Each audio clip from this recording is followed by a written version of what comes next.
इसलिए गोविंद से कहना, प्रभु मेरा तो पूरा परिवार, मेरा पूरा जीवन तेरे भरोसे है। हम तो बाबा श्याम से यही कहते हैं। देखो बाबा श्याम में और श्री ठाकुर जी में कोई अंतर मत समझना।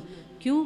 क्योंकि बाबा श्याम बर्बरीक जी जो थे, वो बर्बरीक जी जब अपने शीश का दान कर देते हैं, माने अपने अस्तित्व को जब समाप्त करते हैं, फिर जब कोई प्रकट होता है वो होता है बाबा श्याम। फिर जो प्रकटीकरण है वो श्याम का ही, मानो कृष्ण का ही।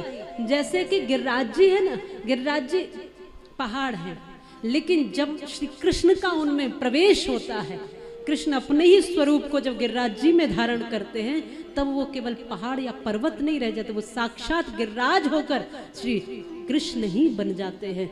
अब हम गिरिराज जी का पूजन परिक्रमा केवल पहाड़ मान के करते हैं क्या? बोलो, पहाड़ तो बहुत बहुत जगह है, सब पहाड़ों को पूजते हो क्या? यहाँ बिहारी जी विराजे हैं, श्री ठाकुर जी विराजे, इसलिए गिरिराज जी की परिक्रमा देते हो। वैसे ही बाबा श्री खाटू श्याम श्याम का ही स्वरूप है। जितने भर दुनिया में भक्त हैं, जितने भी भक्त हैं, भगवान ने किसी को भक्ति दी, किसी को मुक्ति दी, किसी को कोई संपत्ति दी, किसी को नाम दिया, किसी को यश दिया, पर बाबा श्याम एक ऐसे भक्त हैं जिनको श्री ठाकुर जी ने अपना नाम दिया है। अपना नाम देने का मतलब अपना अस्तित्व देना, अपनी कृपा देना, अपनी शक्ति देना, अपनी ऊर्जा देना, अपने आप को ही समर्पित कर देना। तो बाबा श्याम में श्री ठाकुर जी ने अपने आप को ही समर्पित कर दिया है। तो हम जब देखते हैं तो हम एक ही देखते हैं।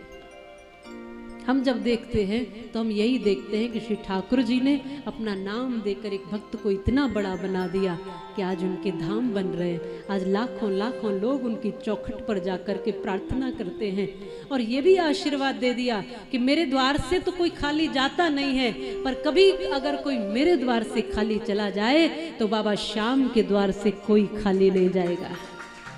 तुम एक बार अपनी जगह पे जहां बैठे हो वहीं से पुकार करके कह देना बाबा श्याम को, वहीं से पुकार के एक अर्जी लगा देना, फिर देखना वो वहीं से बैठकर सुनता है।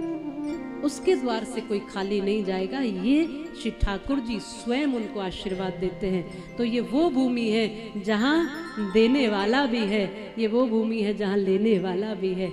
ये वो वृंदावन की ब्रज की भूमि है जहाँ साक्षात जो कृष्ण भूमि है, जिन्होंने बाबा श्याम को शक्तियां दी, आशीर्वाद दिए, वचन दिए।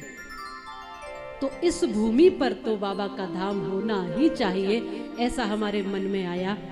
बहुत लोगों का भाव था ऐसा, तो यही भाव रख करके हमारे ठाकुर जी का परम धाम यहाँ बनने जा रहा है,